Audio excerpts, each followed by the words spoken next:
नमस्कार मित्रांनो, आपण आज जरा कार्डिओबद्दल बोलणार आहे. तर कार्डिओ म्हणजे काय? तर कोणतीही अशी क्रिया ज्याने आपलं हार्टबीट वाढतं, त्याला आपण कार्डिओ म्हणतो. ते कशामुळे वाढतं आपलं? सायकलिंग, रनिंग, झुंबा किंवा बॉलिवूड डान्स असेल, अशी कोणती पण क्रिया करतो त्याने आपली हार्टबीट वाढत असतं. म्हणजे कार्डिओ किती केला पाहिजे आणि का गरजेचं आहे? तर कार्डिओ आपल्या हार्टसाठी खूप जास्त गरजेचं आहे. जसे आपले बाकीचे मसल्स आहेत, बायसेप, ट्रायसेप, चेस्ट असेल, ते मजबूत होण्यासाठी आपण वेट ट्रेनिंग करतो. तसंच हार्ट सुद्धा एक प्रकारचं मसलच आहे. ते ट्रेन करण्यासाठी आपल्याला हार्टबीट वाढवण्यासाठी आपल्याला सायकलिंग, रनिंग असे प्रकार करावे लागतात. किती केलं पाहिजे? समजा तुम्ही उदाहरणार्थ वॉकिंग करताय, तर वॉकिंग किती केलं पाहिजे? तर नॉर्मल माणसाने 20 ते 25 मिनिटं कार्डिओ केला पाहिजे आफ्टर वेट ट्रेनिंग नंतर. किंवा मग त्यांना फॅट लॉस करायचं आहे, 30 ते 45 मिनिटापर्यंत पण आपण करू शकतो. पण काहींना असा एक डाऊट असेल, की जर मी वॉकिंग केलं, कार्डिओ केलं, तर माझे मसल लॉस होईल. तर असं काही नाहीये.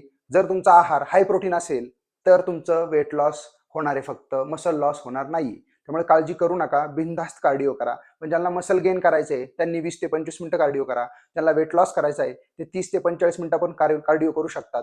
ते तुमच्या वेट लॉससाठी पण खूप जास्त फायदेशीर आहे. त्यामुळे निष्काळजी राहा आणि कार्डिओ करा.